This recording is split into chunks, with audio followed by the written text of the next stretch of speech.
Hi guys! For today's video, magka-castrate kami ng biik ngayon. Pang 14 days na po nila ngayon mula nung ipinanganak. Kasi ang baboy, at saka magtuturok ng iron. Pagka mula ipinanganak hanggang 3 days, tuturukan sila ng unang iron. Tapos, after 14 days naman, second turok na naman. At saka isabay na namin yung pagkapon. Ayun, nilagay muna sila doon. Ayun, last. Bali, 5 lalaki kasi ito, kaya marami-rami yung ikakapon ngayon ni Buyog. At 3 babae lang yung At ito, gumawa si Buyog ng para pagbitina ng biik. So instead na hawakan namin isa-isa, pwede na silang ibitin lang dito, isabit. So sa mga gustong magkapon at hindi na kayo magbitbit ng biik, ito ganito lang siya. DIY lang to ni Buyog, no. Ito ibitin lang dito yung biik, tapos ipitin yung paa dito. Na-adjust naman siya. Dito siya ibibitin para hindi na kailangang hawakan. Kasi nung nakaraan, sobrang bigat nila kasi malalaki. Tapos, ang hirap hawakan pagka medyo mabigat na. Tapos ikakapon mo, tapos marami pa sila. Kaya ito, gumawa si Buyog ng bitinan nila. Ito yung mga gamit.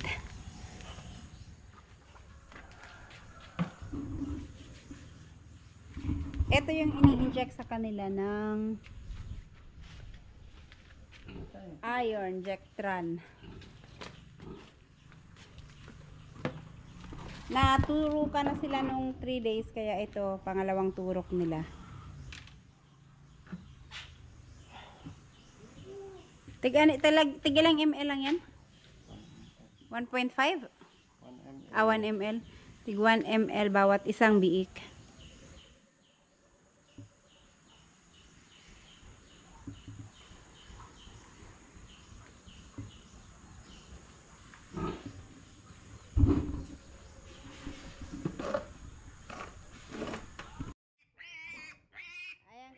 Bibitin lang siyang ganyan. Kaya ito makapiright.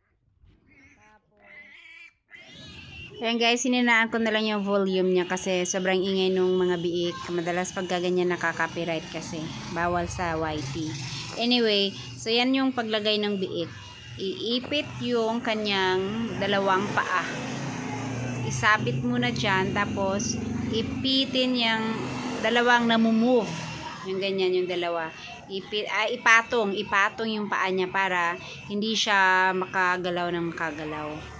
Tapos na lang siya, pwede na nakabiti na ganyan, tsaka na lang siya hihiwain. Paghiwa niyan is isang sugat lang, tapos i-press yung dalawang balls niya para ma-cut naman yung nakabalot at para lalabas.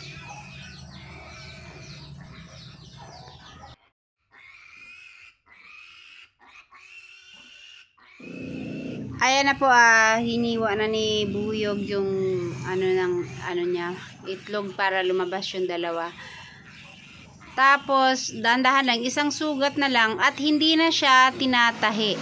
Kasi hindi naman siya malalaki na baboy na kagaya ng mga kal na baboy na boar. Yun, tinatahi yun kasi sobrang laki na. Ito, maliliit pa lang naman. So, kailangan lang siyang pigain. Tapos, ihiwain yung nakabalot sa kanya. Tapos, tatanggalin na yung itlog niya. Pero yung sa gilid, pinakadikit lang sa itlog. Yung nakabalot sa kanya.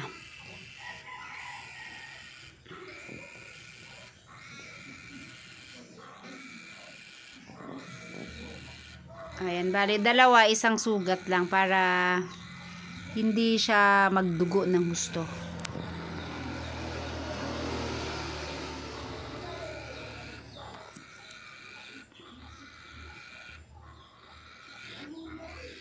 Ayan na yung pangalawa.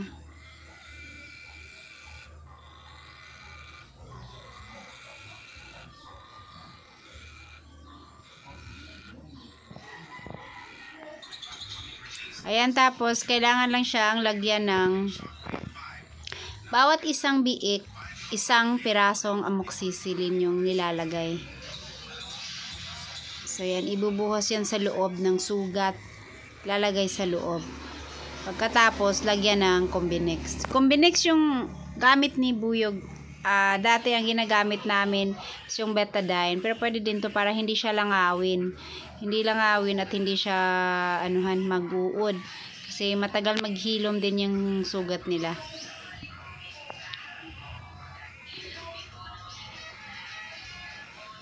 Ayan, ibuhos talaga yung isang buong amoxicillin. Iubos yung laman niya. Tapos yan, i-inject ka na ni Buyog ng yung vitamins niya. Takot kasi ako mag-inject. Ayaw, baka mabali yung karayom. Hindi ako sanay mag-inject.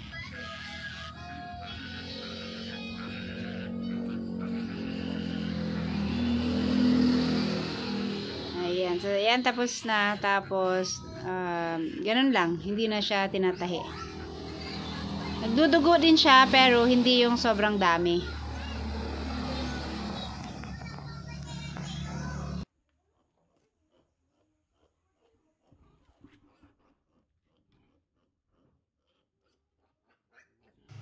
So, ayan, ganyan lang siya guys, no? Paulit-ulit, ganyan lang. Same procedure lang. Ipitin, tapos pag okay na siya, tsaka na hihiwaan para matanggal yung itlog niya. Tapos, merong biik na, I mean, siguro, depende sa pagkahiwa. Merong malakas magdugo, meron namang halos walang dugo. Siguro yung pagka-cut lang na tamaan yung malakas na magdugo. Kaya tuloy-tuloy yung patak niya. Pero hindi naman yan sobrang malala. Nagano din naman siya na nawawala din naman. Pero unlike kasi sa iba na halos walang dugo. Siguro yung pagka-cut niya, hindi natamaan yung mga ugat na malakas magdugo.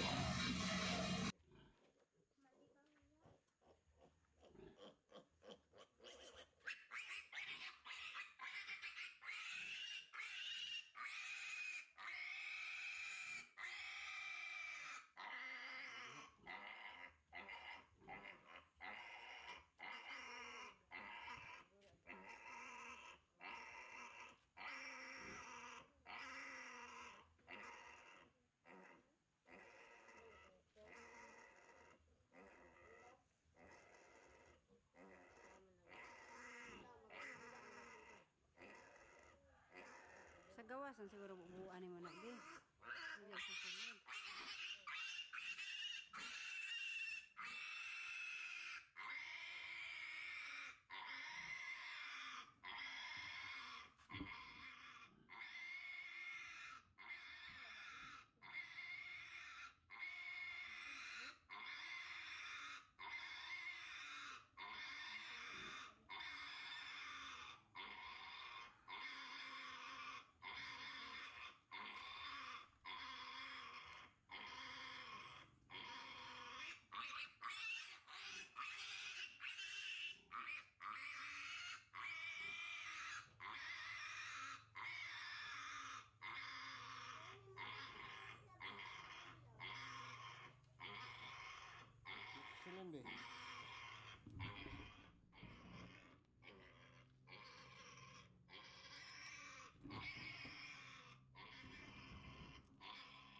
Sige.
Kaya lagi.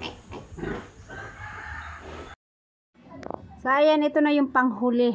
Imbis siya na yung panghuli. Nung pagkasabit, hindi siya umiyak. Tapos, ngayon, ang lakas-lakas niyang umiyak. So, ito na yung panglima na hihiwaan ni Buyog.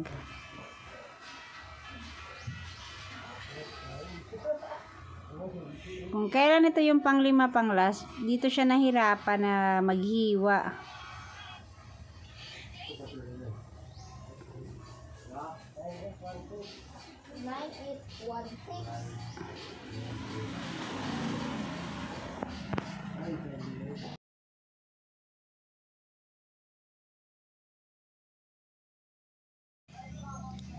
Guys, medyo magalaw itong panghuli. Panay ang galaw-galaw niya. Kaya nagdulus yung pang-ipit sa kanya. Hindi masyado naipit.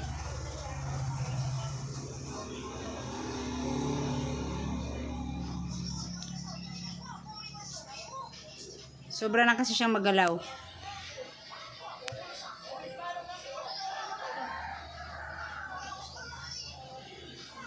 Ayan, natanggal na naman siya.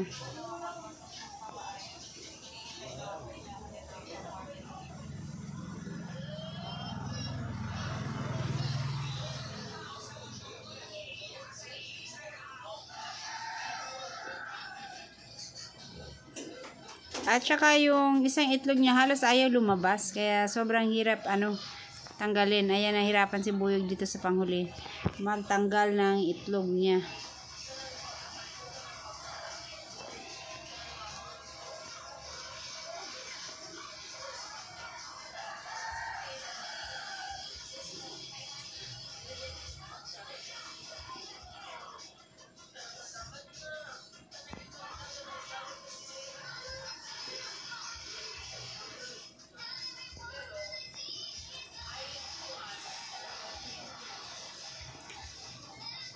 Bumalik sa ilalim.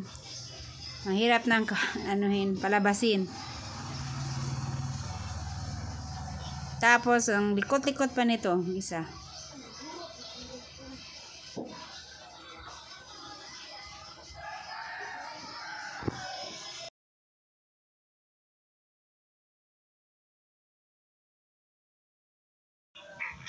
So ayan guys, nakailang tanggal siya. Natanggal yung kanyang paa sa pagkakaipit.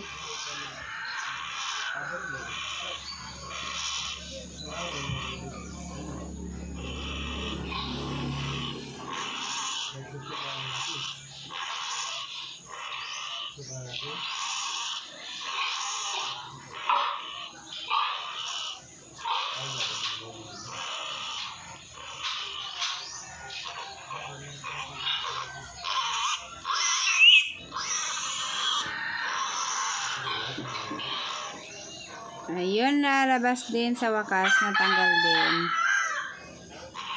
So, yan guys, tapos na. Lalagyan na lang ng gamot. Ito yung amoxicillin para sa antibiotic nila.